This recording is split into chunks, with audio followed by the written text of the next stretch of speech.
Hi hello ನಮಸ್ಕಾರ ಸ್ನೇಹಿತರ.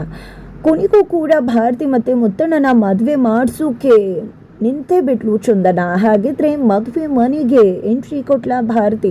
ಏನಾಯಿತು ಏನು ಕತೆ ಇದು ಎಲ್ಲವನ್ನ ಕೂಡ ತಿಳ್ಕೋಬೇಕು ಅಂದರೆ ಈಗಲೇ ನಮ್ಮ ಈ ಚಾನಲ್ನ ಸಬ್ಸ್ಕ್ರೈಬ್ ಮಾಡಿ, ಹಾಗೆ ಒಂದು ವಿಡಿಯೋವನ್ನು ಪೂರ್ತಿಯಾಗಿ ನೋಡೋದನ್ನು ಯಾವುದೇ ಕಾರಣಕ್ಕೂ ಕೂಡ ಮರಿಬೇಡಿ.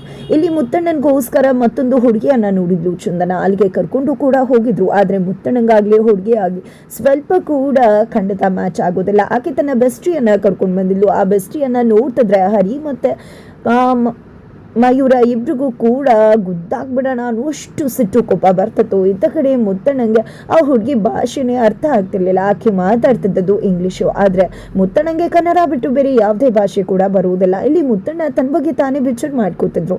ಆಗ ಚಂದನ, ಅಯ್ಯೋ ಮುತ್ತಣ್ಣ, ನಮ್ಮ ಕನ್ನಡಕ್ಕೆ 8 ಜ್ಞಾನಪೀಠ ಪ್ರಶಸ್ತಿ ಬಂದಿದೆ, ಆದರೆ ಆ ಇಂಗ್ಲೀಷ್ಗೆ ಖಂಡಿತ ಒಂದು ಕೂಡ ಬಂದಿಲ್ಲ. ನೀವು ಯಾಕೆ ಯೋಚನೆ ಮಾಡ್ತೀರಾ? ಖಂಡಿತ ನಿಮಗೆ ಆ ಹುಡುಗಿ ಸೂಟ್ ಆಗೋದಿಲ್ಲ ಬಿಡಿ ಅಂತ ಹೇಳಿ ಚಂದನ ಹೇಳಿದಾಗ, ಹೌದು ನಮ್ಮ ಮುತ್ತಣ್ಣಂಗೆ ಆ ಹುಡುಗಿ ಸೂಟೇ ಆಗೋದಿಲ್ಲ. ನಿಜಕ್ಕೂ ಅದು ಯಾರು ಬೆಸ್ಟಿ ಅಂತ ಕರ್ಕೊಂಡು ಬಂದಿದ್ಲು, ಅಂಥವ್ರೆಲ್ಲ ನಮ್ಮ ಮನೆ ಹೊಡೆದಾಕ್ಬಿಡ್ತಾರೆ, ಅಂಥವ್ರು ಬೇಕಾ ನಮ್ಮ ಮನೆಗೆ ಹಣ ಅಂತ ಮುತ್ತಣ್ಣನ ಹರಿ ಕೇಳಿದಕ್ಕೆ ಇಲ್ಲ ಯಾವುದೇ ಕಾರಣಕ್ಕೂ ಆ ಹುಡುಗಿ ನಮ್ಮ ಮನೆಗೆ ಬೇಡವೇ ಬೇಡಪ್ಪ ಅಂತ ಹೇಳ್ತಾರೆ. ಆದರೂ ಕೂಡ ಬೆಸ್ಟಿ ನೋಡ್ತಿದ್ರೆ ಹಿಗ್ಗಮುಗ್ಗ ಬಾರಿಸ್ಬಿಡ್ಬೇಕು ಅಂತ ಅನ್ನಿಸ್ತಿತ್ತು ಅಂತ ಮಯೂರ ಹೇಳಿದಾಗ, ಅಯ್ಯೋ ಅದಕ್ಕೆ ಯಾಕೆ ಯೋಚನೆ ಮಾಡ್ತೀಯ, ಮತ್ತೆ ಅವನು ಸಿಗ್ತಾನೆ, ಆಗ ಅವ್ನ ಮುಖ ನೋಡು ಹೆಂಗೆ ಪಂಚ್ ಮಾಡ್ತೀನಿ ಅಂತ ಹರಿ ಹೇಳಿದಾಗ, ಹೌದು ನಿಮಗೆ ಹೊಡೆಯೋದು ಬಿಡಿಯೋದು ಬಿಟ್ಟು ಬೇರೆ ಯಾವುದೇ ರೀತಿಯಲ್ಲೂ ಕೂಡ ಪ್ರಾಬ್ಲಮ್ ಸಾರ್ಟ್ ಔಟ್ ಮಾಡೋದಕ್ಕೆ ಬರೋದೇ ಇಲ್ಲ ಅಲ್ವಾ, ಸುಮ್ಮನೆ ನಡೀರಿ ಅಂತ ಹೇಳಿ ಚಂದನ ಹೇಳ್ತಾರೆ. ತದನಂತರ ಈ ಕಡೆ ಎಲ್ಲರೂ ಕೂಡ ಮನೆಗೆ ಬರ್ತಾ ಇದ್ರು ಕೂಡ ಇಲ್ಲಿ ಮುತ್ತಣ್ಣನಿಗೆ ತುಂಬಾನೇ ಯೋಚನೆ ಇದೆ. ಭಾರತಿ ಬಗ್ಗೆನೇ ಯೋಚನೆ ಮಾಡ್ತಿರ್ತಾರೆ. ಅಡುಗೆ ಮನೆಯಲ್ಲಿರ್ತಾರೆ. ಈ ಕಡೆ ಚಂದನ ಕೂಡ ಕಾಯಿ ತುರಿತಾ ಅಲ್ಲೇ ಇರ್ಬೇಕಿದ್ರೆ ಆಕೆ ಕೈಗೆ ಪೆಟ್ಟಾಗ್ಬಿಡುತ್ತೆ. ಅಯ್ಯೋ ಚಂದನ, ನಾನು ಹೇಳಿದೆ ಅಲ್ವಮ್ಮ ನಾನೇ ಮಾಡ್ತೀನಿ ಅಂತ, ಪಾಪ ನೀನು ಯಾಕೆ ಇಷ್ಟು ತೊಂದರೆ ತಗೊಳಕ್ ಹೋದೆ, ಮೊದಲು ಹೋಗು ನೀನು ಅಂತ ಹೇಳಿ ಕಳಿಸ್ಕೊಡ್ತಾರೆ. ಇಷ್ಟೊತ್ತು ಆಲ್ರೆಡಿ ಇತ್ತ ಕಡೆ ಕಂಟಿಗೆ ಬೆಸ್ಟಿ ಅಂದ್ರೆ ಏನು ಅನ್ನೋದನ್ನ ಮಯೂರ ಎಕ್ಸ್ಪ್ಲೈನ್ ಮಾಡ್ತಿರ್ತಾರೆ. ಹೌದಾ, ಬೆಸ್ಟಿ ಅಂದ್ರೆ ಹಂಗಿರ್ತಾರ, ಮದುವೆ ಆದ್ಮೇಲೂ ಕೂಡ ಬೆಸ್ಟಿ ಜೊತೆಯಾಗಿರ್ತಾರ ಅಂದಾಗ, ಹೌದು ಆ ಕಡೆ ಫ್ರೆಂಡು ಅಲ್ವಂತೆ, ಲವರು ಅಲ್ವಂತೆ, ನಡುವೆ ಇರೋ ಬೆಸ್ಟಿ ಅಂತ. ಹೌದು, ಅವಳು ಬೆಸ್ಟಿನೇ ಕರ್ಕೊಂಡು ಬಂದಿದ್ದು ಫ್ಯಾಮಿಲಿ ಬದಲಾಗಿ, ಅಂದ್ರೆ ಖಂಡಿತ ಅವ್ನು ಮದುವೆ ಆದ್ಮೇಲೂ ಜೊತೆಗೆ ಇರ್ತಾನೆ, ಬೆಸ್ಟಿಗಳ ಜೀವನವನ್ನ ಹಾಳು ಮಾಡ್ಬಿಡ್ತಾರೆ ಅಂತ ಹೇಳಿ ಮಯೂರ ಮತ್ತೆ ಹರಿ ಇಬ್ರು ಕೂಡ ಹೇಳ್ತಿರ್ತಾರೆ. ಅಷ್ಟರಲ್ಲಿ ಚಂದನ ಬಂದು ಏನ್ ಮಾತಾಡ್ತಿದ್ರ ಎಲ್ಲರೂ ಕೂಡ ಅಂತ ಕೇಳಿದಾಗ, ಅಯ್ಯೋ ನಮ್ಮ ಕಂಟಿ ಅಣ್ಣಂಗೆ ಬೆಸ್ಟಿ ಅಂದ್ರೆ ಗೊತ್ತಿರ್ಲಿಲ್ಲ, ಬೆಸ್ಟಿ ಯಾರು ಅಂತ ಎಕ್ಸ್ಪ್ಲೇನ್ ಮಾಡ್ತಿದ್ದೆ ಅಂತಾರೆ. ಹೌದು ಇವ್ನು ನನ್ನಷ್ಟು ಅಪ್ಡೇಟ್ ಅಲ್ಲ, ಅದೇ ಕಾರಣಕ್ಕೆ ಫೇಸ್ಬುಕ್ ಅನ್ನ ಓಪನ್ ಮಾಡಿಕೊಡ್ತೀನಿ ಅಂದ್ರೆ ಬೇಡ ಅಂತಿರ್ತಾನೆ ಅಂತ ಹೇಳಿದಾಗ, ಬೇಡಪ್ಪ ಬೇಡ, ನನ್ಗಂತ ಸಹವಾಸನೇ ಬೇಡ, ನಾನು ಈಗ ಹೇಗಿದ್ದೀನೋ ಹಾಗೆ ನೆಮ್ಮದಿಯಾಗೇ ಇದ್ದೀನಿ ಅಂತ ಕಂಟಿ ಹೇಳ್ತಾರೆ. ಅದಕ್ಕೆ ಇಲ್ಲಿ ಚಂದನ, ಹೌದು ಯಾಕೆ ಅವ್ರ ನೆಮ್ಮದಿ ಹಾಳು ಮಾಡಿಸೋದಕ್ಕ, ನಿಮ್ಮ ಪಾಡಿಗೆ ನೀವಿದ್ರೆ ಒಳ್ಳೇದು ಅಂತ ಹೇಳಿ ಹರಿಗೆ ಚಂದನ ಕೂಡ ಹೇಳ್ತಿರ್ತಾರೆ. ಅಷ್ಟರಲ್ಲಿ ಭಾರತಿ ಮುತ್ತು ಮಾಮ ಅಂತ ಅನ್ಕೊಂಡು ಅಲ್ಲಿಗೆ ಬರ್ತಾಳೆ. ಬರ್ತಿದ್ದಾಗ ಈ ಕಡೆ ಹರಿ, ಕಂಟಿ, ಮಯೂರ ಎಲ್ಲರೂ ಕೂಡ ಆಕ್ಟಿವ್ ಆಗಿದೆ. ಭಾರತಿಯನ್ನ ಬೈಯೋಕೆ ಶುರು ಮಾಡ್ಕೊಂಡು ಬಿಡ್ತಾರೆ. ಈ ಕಡೆ ಚಂದನ ಎಷ್ಟು ಬೇಡ ಅಂತ ಹೇಳ್ತಿದ್ರು ಕೂಡ ಇಲ್ಲಿ ಭಾರತಿನ ಬೈತಿದ್ದಂತ ಅವರೆಲ್ಲರೂ ಕೂಡ ನಿಜಕ್ಕೂ ಭಾರತಿ ಮನಸ್ಥಿತಿಯನ್ನ ಅರ್ಥ ಮಾಡ್ಕೊತಿಲ್ಲ. ಇಲ್ಲಿ ಭಾರತಿ ಯಾಕೆ ನನ್ಗೆ ಏನು ಮಾಡ್ತಿ ಅಂತ ನನಗೆ ನಿಜಕ್ಕೂ ಕೂಡ ಅಲ್ಲಿ ಏನ್ ಮಾಡ್ಬೇಕು ಅಂತ ಗೊತ್ತಾಗಿಲ್ಲ ಅಂದಾಗ, ಹೌದು ನಿನ್ಗೇನೂ ಗೊತ್ತಾಗೋದಿಲ್ಲ, ನಾವು ಜೈಲ್ಗೆ ಹೋಗಿ ಬಂದ್ರು ನಿನಗೆ ಗೊತ್ತಾಗೋದಿಲ್ಲ ಅಲ್ವಾ ಅಂತೆಲ್ಲ ಮಾತಾಡ್ತಾರೆ. ನಮ್ಗೆ ತಾಂಬೂಲ ತಟ್ಟೆ ಬಿಸಾಡಿದ್ರಲ್ಲ, ಆಗ ಏನ್ ಮಾಡ್ತಿದ್ದೆ, ನೋಡ್ಕೊಂಡು ನಿಂತಿದ್ದೆ ಅಲ್ವಾ, ನೀನು ಅಷ್ಟೇ ಮಾಡುದು, ನಿಮ್ಮ ಮನೆಯವ್ರು ಮಾಡೋ ಕೆಲಸ ಎಲ್ಲ ಮಾಡ್ತಿರ್ತಾರೆ, ನೀನ್ ಚೂಸ್ ನೋಡ್ಕೊಂಡು ಸುಮ್ಮನೆ ನಿಂತ್ಬಿಟ್ಟಿರು ಅಂತ ಹೇಳಿ ಹರಿ ಹೇಳ್ತಾರ.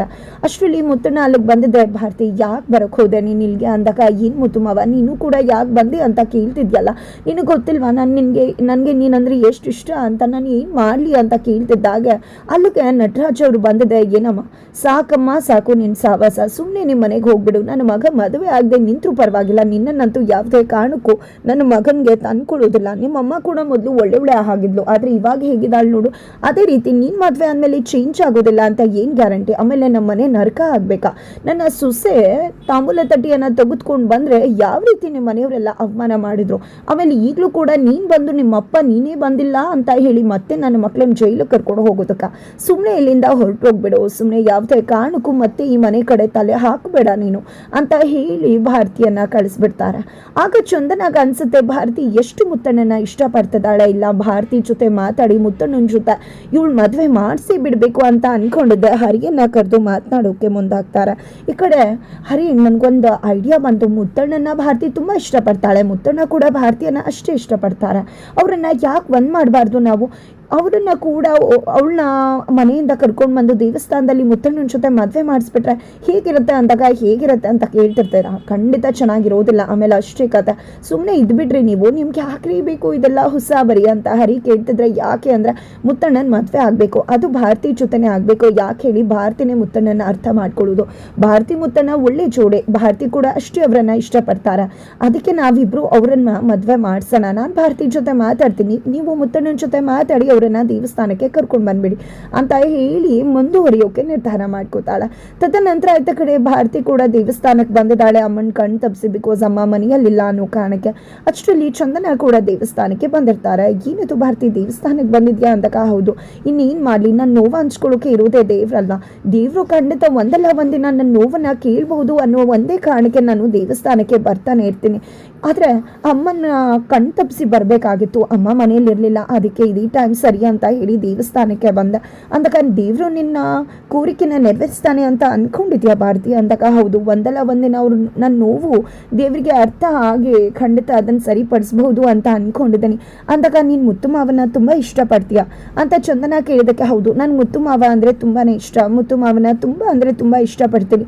ಆದರೆ ಏನು ಮಾಡಲಿ, ನಮ್ಮ ಮನೆಯವ್ರ ವಿರುದ್ಧವಾಗಿ ನನಗೆ ಮುತ್ತು ಮಾವನ ಮದುವೆ ಆಗೋಕ್ಕಾಗ್ತಿಲ್ಲ. ನನ್ನ ಕಣ್ಣೀರು ಬಿಟ್ಟು ಬೇರೆ ಏನೂ ಕೂಡ ಕಾಣಿಸ್ತಿಲ್ಲ ಅಂದಾಗ, ನೀನು ಯಾಕೆ ಆ ರೀತಿ ಯೋಚನೆ ಮಾಡ್ತಿದ್ಯಾ? ಒಮ್ಮೆ ಮನಸ್ಸು ಮಾಡಿದ್ರೆ ಸಾಕು, ನೀನು ನನ್ನ ಮಾತು ಕೇಳಿದ್ರೆ ಖಂಡಿತ ನೀನು ಮುತ್ತು ಮಾವನು ಮದುವೆ ಮಾಡಿಸೋದು ನನ್ನ ಜವಾಬ್ದಾರಿ ಅಂತ ಹೇಳಿ ಚಂದನ ಹೇಳಿದಾಗ, ಏನು ಮಾತಾಡ್ತಿದ್ರ ನೀವು, ನನ್ನ ಮುತ್ತು ಮಾವನ ಮದುವೆ ಮಾಡಿಸ್ತೀರಾ ಅಂದಾಗ, ಹೌದು ಭಾರತಿ, ನಾಳೆ ನೀನು ನಿಮ್ಮ ಅಮ್ಮಂಗೆ ಗೊತ್ತಾಗ್ದಾಗೆ ಮನೆಯಿಂದ ಬಂದ್ಬಿಡು, ದೇವಸ್ಥಾನದಲ್ಲಿ ನಿನಗೂ ಮುತ್ತು ಮಾವನಿಗೂ ಮದುವೆ ಗೊತ್ತಾಗಿರತ್ತೆ ಅಂದಾಗ, ಈ ಕಡೆ ಭಾರತಿ ಹೆದರ್ಕೋತಾಳೆ. ಅದು ಹೀಗೆ ಸಾಧ್ಯ ಆಗುತ್ತೆ, ಮನೆಯವ್ರ ವಿರುದ್ಧವಾಗಿ ನಾನು ಆ ರೀತಿ ಬರೋಕ್ಕಾಗತ್ತೆ ಅಂದಾಗ, ಬರಬೇಕಾಗತ್ತೆ, ನಿನಗೆ ಮುತ್ತು ಮಾವ ಅಂದರೆ ಇಷ್ಟ ತಾನೆ ಅಂದಾಗ, ನಿಜವಾಗ್ಲೂ ಹೇಳ್ತೀನಿ ಚಂದನ, ಮುತ್ತು ಮಾವನ್ ಬಿಟ್ಟು ನನಗೆ ಬದುಕು ಶಕ್ತಿ ಇಲ್ಲ, ಹಾಗಾಗಿ ಖಂಡಿತ ನಾನು ಬಂದೇ ಬರ್ತೀನಿ ನಾಳೆ ಅಂದಾಗ, ಹಾಗಿದ್ರೆ ಸರಿಯಾಗಿ 10 ಗಂಟೆ ಒಳಗೆ ನಾಳೆ ಬಂದ್ಬಿಡು, ಇಲ್ಲಿ ನಿನಗೂ ಮುತ್ತು ಮಾವಂಗೂ ಮದುವೆ ಅಂತ ಚಂದನ ಹೇಳ್ತಾರೆ.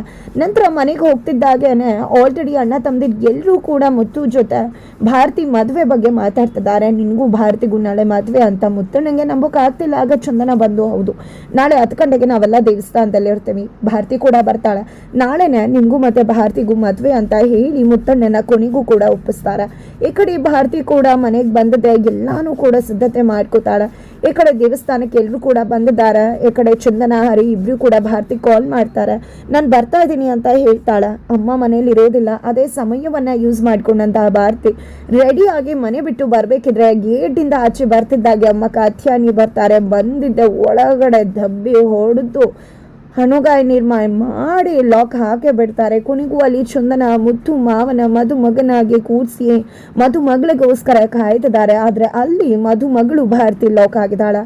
ಹಾಗಿದ್ರೆ ಏನಾಗತ್ತೆ? ಕೊನೆಗೂ ಕೂಡ ಇಲ್ಲಿ ಮುತ್ತು ಮಾವನ ಮದುವೆ ಆಗೋಕೆ ಆ ಒಂದು ಬಂಧನವನ್ನ ಕೂಡ ದಾಟಿ ಭಾರತಿ ದೇವಸ್ಥಾನಕ್ಕೆ ಬಂದೇ ಬಿಡ್ತಾಳ. ಕೊನೆಗೂ ಮುತ್ತು ಮಾವ ಹಾಗೆ ಭಾರತೀಯ ಮದುವೆಯನ್ನ ಮಾಡಿಸೇ ಬಿಡ್ತಾರೆ. ಚಂದನ ಏನಾಗತ್ತೆ, ಹೇಗಾಗತ್ತೆ, ಇದೆಲ್ಲವನ್ನ ಕೂಡ ತಡ್ಕೋಬೇಕು ಅಂದರೆ ಮುಂದಿನ ವಿಡಿಯೋಗೆ ವೇಟ್ ಮಾಡೋದನ್ನ ಮರಿಬೇಡಿ.